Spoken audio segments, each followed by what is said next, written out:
నమస్తే, welcome to నేటి శాస్త్రి. నేను మీ పవన్. ఆంధ్రప్రదేశ్లో రాజకీయాలు తారుమారైన తర్వాత కూటమి ప్రభుత్వం అధికారంలో రాగానే అక్కడ అభివృద్ధి అనేది పరుగులు తీస్తుంది. సంక్షేమ పథకాలతో సంక్షేమ ఫలాలు ప్రజల వద్దకు చేరుతున్నాయి.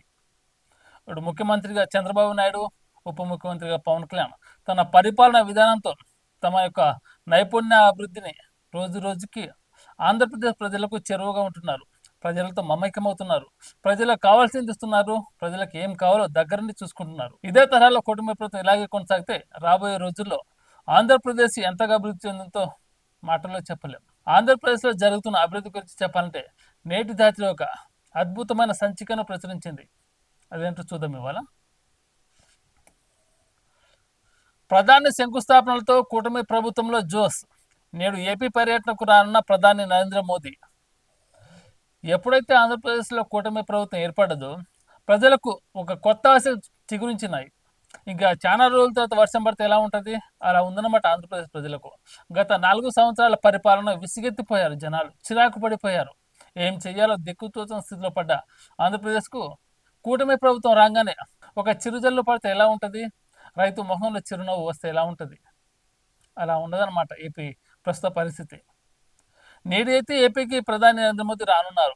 వివిధ అంటే కొన్ని శంకుస్థాపనలు చేయనున్నారు. ఇక్కడ ప్రధాని మోదీ రావడం తర్వాత పక్కన పెడితే, మోదీ ఆంధ్రప్రదేశ్కి వస్తున్నాడంటే జగన్కు గుండెలు గుబేలు అవుతున్నాయి.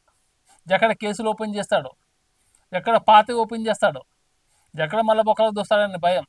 వైఎస్ఆర్సీపీ నాయకులకు ప్రధాని మోదీ వస్తున్నా అంటే ఒక గుబులు పుట్టుకుంటుంది. ఇక్కడ జరిగే అభివృద్ధి పనుల గురించి వస్తే ఏ ఒక్కరూ ఆ సభలకు హాజరుగారు. ఎందుకంటే మనం చేసిన ఘనకార్యాలు అలాంటివి. గత 4 ఏళ్ళ వైఎస్ఆర్సీపీ ప్రభుత్వాలు, వైఎస్ఆర్సీపీ నాయకులు చేసిన ఘనకార్యాలు జనాలకు తెలియదా? యావత్ ప్రపంచమే విస్తుపోయేలా రాజకీయాలను నేర్పారు వాళ్ళు. తమ మాటల శైలితో, తన వ్యవహార శైలితో రాజకీయాలను భ్రష్ట పట్టించారు ఆంధ్రప్రదేశ్ వైఎస్ఆర్సీపీ నాయకులు. ఎవరిని వదిలిపెట్టలేదు. ఇంట్లో ఆలిని వదిలిపెట్టలేదు, తల్లిని వదిలిపెట్టలేదు. అందరినీ ఇష్టానుసారంగా తమ నోటుకొచ్చిన భాషాజలంతో, తమ నాలుక మీద ఉన్న బూతులతో అందరినీ ఏకపదజాలంతో దూషిస్తూ తమ రాజకీయ సరళిని తమ వైపు తిప్పుకుందామని వైఎస్ఆర్సీపీ ప్రభుత్వం 4 ఏళ్ల తర్వాత మరో ప్రయత్నం చేసింది. కానీ ప్రజలు బాగా గ్రహించారు. వాళ్ళు చేసిన అవినీతిని గుర్తుపట్టి వాళ్ళు చేసిన జగన్నాటకాన్ని ప్రజలు తరిమి కొట్టారు. కొత్త ప్రభుత్వానికి అవకాశం ఇచ్చారు. ఏపీలో రాజకీయాలు రోజు రోజుకి వేడెక్కుతున్న వేళ ప్రధాని మోదీ కూటమి నేపథ్యంలో జరిగిన సంభాషణ అంత ఇంత కాదు. ఒక రాక్షసుని ఓడించడానికి 4 ఏకమయ్యారు. మరి రాక్షసుని ఓడించాలంటే గట్టిగా బలం కావాలి కదా. ఆ బలంతో ఏర్పడ్డ ప్రభుత్వమే కూటమి ప్రభుత్వం.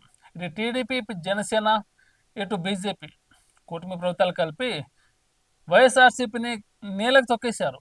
మరి 4 ఏళ్లలో ప్రజలు చెప్పుకుంటే నరకయాతన పడ్డారు. ఒకటా రెండు చెప్పుకున్నవి. ప్రజలను దోచుకున్నారు, మధ్యతరగతి వాళ్ళని లాక్కున్నారు, వాళ్ళ భూములు గుంజుకున్నారు, అవినీతి చేశారు, అక్రమాలు చేశారు, ఇష్టరాజ్యంగా సంపాదించుకున్నారు. ఇప్పుడు ఏ ఒక్కడు బయటికి రాడు. ఎందుకంటే వాళ్ళు చేసిన అవినీతి భాగవతం బయటపడుతుంది. ఇప్పుడు జనాలకు వస్తే తరిమి కొట్టే పరిస్థితి వైఎస్ఆర్సీపీ నాయకులది. 4.5 సంవత్సరాల అధికారంలో వాళ్ళు చేసిన అవినీతి ఎంతంటే ఆంధ్రప్రదేశ్లో చిన్న పిల్లగాడిని చెప్తారు. ఎందుకంటే ఆ చిన్న పిల్లగాడి భవిష్యత్తు లేకుండా చేశారు రాబోయే రోజుల్లో. అలా సాగిన వారి పరిపాలన కూటమి ప్రభుత్వం తుంగలో తొక్కేసింది ఒకటేసారి. ముఖ్యంగా ఈ నేపథ్యంలో మాట్లాడుకుంటే జనసేన గురించి చెప్పుకోవాలి.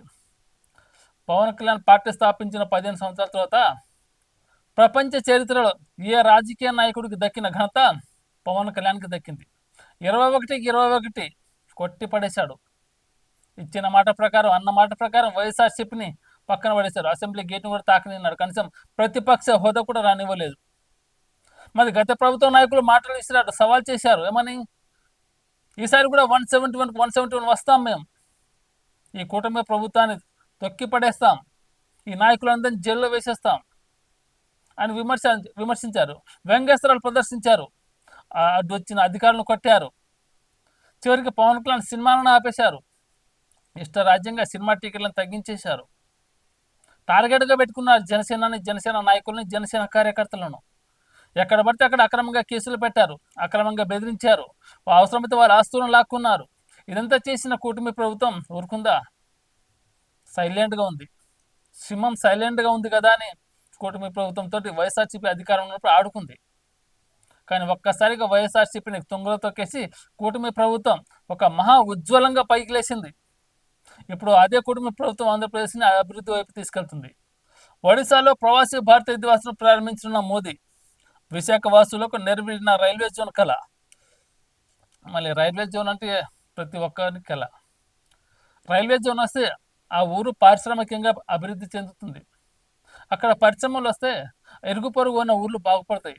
అక్కడ ఉన్న యువత ఉద్యోగాలు లభిస్తాయి. వాళ్ళ కుటుంబం ఆర్థికంగా బలపడుతుంది. అక్కడ ఉన్న భూముల రేట్లు పెరుగుతాయి. కుటుంబానికి ఒక భరోసా ఉంటుంది.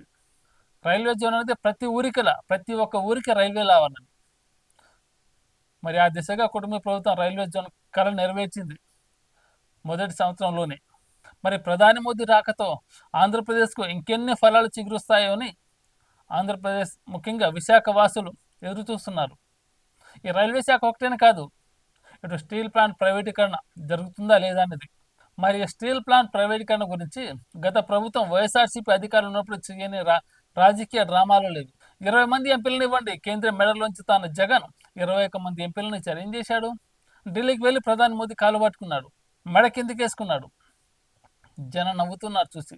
151 సీట్లు గెలిచిన వైఎస్ఆర్సీపీ అధినేత జగన్కు కనీసం ప్రతిపక్ష హోదా కూడా దక్కనివ్వలేదు కూటమి ప్రభుత్వం. మరి అంతటి ఘన చరిత్ర కలిగిన వైఎస్ఆర్సీపీ నేతలు మరి ఈరోజు ఎందుకు బయటికి రావట్లేదు? కూటమి ప్రభుత్వం చేస్తున్న తప్పుల గురించి మీరు ఎందుకు ప్రశ్నించడం లేదు? ప్రశ్నిస్తే తమ బొక్కలు బయటకు వస్తాయి కదా. తాము రాజకీయ అండదండలు పెట్టుకుని అక్రమంగా సంపాదించిన ఆస్తినంతా ధారాదత్తం ఇవ్వాల్సి వస్తుంది కదా. మళ్ళా ఇప్పటికే Nara Lokesh Babu red book open చేశాడు. ఒక్కొక్కటి జీవితాలు బయటపడుతున్నాయి. మరి ఆ రెడ్ బుక్లో ఎంతమంది పేర్లు ఉన్నాయో రాబోయే రోజుల్లో తెలుస్తుంది ఇంకా. ఎందుకంటే ఇది మొదటి స్టార్టింగ్ దశనే కదా, ఇంకా చాలా ఉన్నాయి మాట్లాడుకుంటే. వైఎస్ఆర్సీపీ నాయకుల దగ్గర నుంచి కార్యకర్తల దగ్గర వరకు ఈ రోజు వరకు జరుగుతుంది. వైఎస్ఆర్సీపీ అధికారం లేకపోయినా కానీ 700 కోట్ల రూపాయల భూ స్కామ్ జరిగింది. అక్కడ జగన్ గారి పిఏ ఉన్నారంట, భారతి గారి పిఏ ఉన్నారంట, మరి సజ్జల గారి పిఏ ఉన్నారంట. చాలా మంది బయటకు వస్తున్నాయి పేర్లు. 700 కోట్ల అక్రమ సామ్రాజ్యాన్ని కబ్జా చేసుకున్నారు.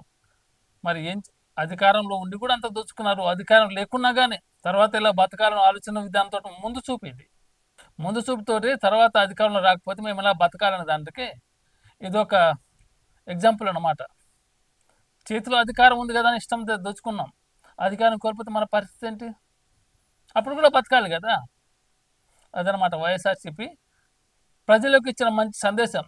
అధికారం ఉన్నప్పుడు ఇష్టం వచ్చినట్టు దోచుకున్నాం, అధికారం కోల్పోయాక పరిస్థితి ఏంటి? అప్పుడు కూడా దోచుకోవాలి. ఇలా వైఎస్ఆర్సీపీ చేసిన నేరాలు ఘోరాలు అంత ఇంత కాదు. ముఖ్యంగా ఏపీలో ఉన్న యువతను నిరుద్యోగం పాలిట శాపంగా మారింది వైఎస్ఆర్సీపీ. చదువుకున్న యువకులు ఎంతోమంది ఉన్నారు. ఏమి చెయ్యాలో పాలుపోలేదు, వాళ్ళకు ఏం చెయ్యాలో తెలియట్లేదు. చాలామంది డిగ్రీలు, పీజీలు, పిహెచ్డీలు, బీటెక్లు పూర్తి చేసుకునే వాళ్ళు ఉన్నారు. ఏం పని చేయాలో తెలియదు. బయటికి వెళ్తే ఉద్యోగాలు ఉన్నాయి కానీ 10-12 వేలు ఇస్తారు. ఏం సరిపోతాయి? వేరే స్టేట్లో బతకాలంటే ఏం సరిపోతాయి అవి? ఉన్న చోట ఉద్యోగాలు, ఉపాధి కల్పన ఉంటే బాగుంటుంది కదా అని వైఎస్ఆర్సీపీ ప్రభుత్వం నిరుత్సాహమే మిగిల్చింది గత 4.5 పరిపాలనలో. మరి ఎంతోమంది యువకులు ఆశలు పెట్టుకున్నారు, మా జగన్ వస్తే మాకు ఉద్యోగాలు వస్తాయి. గ్రామంలో వాలంటీర్ తరహా ఉద్యోగాలు ఇప్పించిన నాయకుడు మాకేమన్నా ఉద్యోగం ఇప్పించలేడా? పరిశ్రమ ఏమైనా తీసుకురాలేడా? ఎట్టొస్తాయి పరిశ్రమలు? అక్కడ ఏ ఒక్క నాయకుడికి ఇంగ్లీష్ సరిగా మాట్లాడడమే రాదు. కనీసం స్క్రిప్ట్ చూడకుండా 2 నిమిషాలు మాట్లాడలేరు వైఎస్ఆర్సీపీ నాయకులు. మీడియా అడ్డం పెట్టుకుని ఇష్టరాజ్యంగా తమ యొక్క వాక్చాతుర్యాన్ని ప్రదర్శించారు, దుర్భాషలాడారు. నాయకులను కాదు, నాయకుల కుటుంబ సభ్యులను కూడా, ప్రతిపక్షంలో ఉన్న కుటుంబ సభ్యులను, ఇంట్లో వాళ్ళని కూడా దుర్భాషలాడారు. చెయ్యని ఘోరాలు లేవు. చెప్తే చాటడంత, వింటే రామాయణం అంతా ఉంటుంది వైఎస్ఆర్సీపీ నాయకులు చేసిన భాగవతం. ఇక స్టీల్ ప్లాంట్ రాజకీయాలు కనుమరుగు కాక తప్పదా? ఇవన్నీ ఒకడు జగన్ ప్రభుత్వం సాధించినవంటున్న వైఎస్ఆర్సీపీ నేతలు. సొమ్మొకటిది సోకొకటిది అంటూ విమర్శలు. ఇక శంకుస్థాపన రాజకీయాలు సురు. ఇక్కడ మొదలైంది ఏంటంటే ఏపీలో ప్రధాని మోదీ రాకతో మళ్ళీ రాజకీయ వ్యంగ్యస్త్రాలు ప్రదర్శిస్తారు వైఎస్ఆర్సీపీ నాయకులు.